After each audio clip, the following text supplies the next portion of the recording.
ঢাকার কাছেই এমন একটি জায়গা রয়েছে যেখানে শহরের কোলাহল ধীরে ধীরে হারিয়ে যায় প্রকৃতির নিস্তব্ধতায়। চারদিকে সবুজের সমারোহ, পানিতে ঘেরা বিস্তীর্ণ বিল আর গাছের সারি দিয়ে এগিয়ে যাওয়া একটি রাস্তা।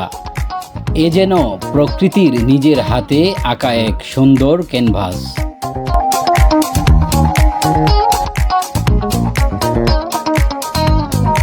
আজ আপনাদের নিয়ে এসেছি সাভারের কাছে ধামরাই রূপনগর।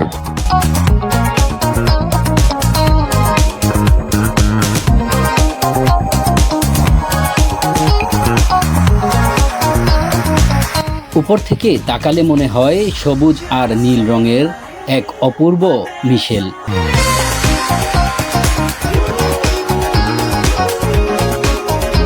আমরা এই মুহূর্তে আছি হচ্ছে সাভারের অদূরে রূপনগরে, যেখানে রূপের রাজ্য।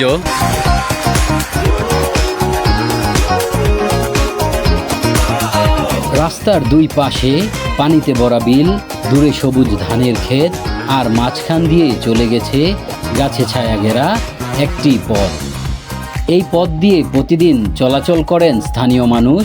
কেউ কাজে যাচ্ছেন, কেউ বাড়ি ফিরছেন, আবার কেউ শুধু এই সুন্দর পরিবেশটা উপভোগ করতে বের হয়েছেন।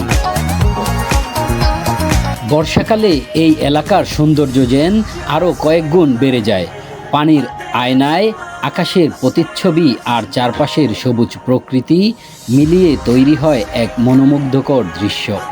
যদি আপনি প্রকৃতি ভালোবাসেন, শান্ত পরিবেশে কিছু সময় কাটাতে চান, কিংবা সুন্দর ড্রোন ফুটেজ ধারণ করতে চান, তাহলে সাভারের রূপনগর আপনার জন্য হতে পারে দারুণ একটি গন্তব্য। প্রকৃতির এমন সৌন্দর্য আমাদের চারপাশেই ছড়িয়ে আছে। শুধু সময় করে একটু বের হলেই দেখা মেলে বাংলাদেশের অসাধারণ সব দৃশ্যের। ভিডিওটি ভালো লাগলে অবশ্যই একটি লাইক দিন, আপনার মতামত কমেন্টে জানান, এবং এমন আরও সুন্দর ভ্রমণ ভিডিও পেতে ফাউজান সাইফুল্লাহ ব্লগ চ্যানেলটি সাবস্ক্রাইব করতে ভুলবেন না।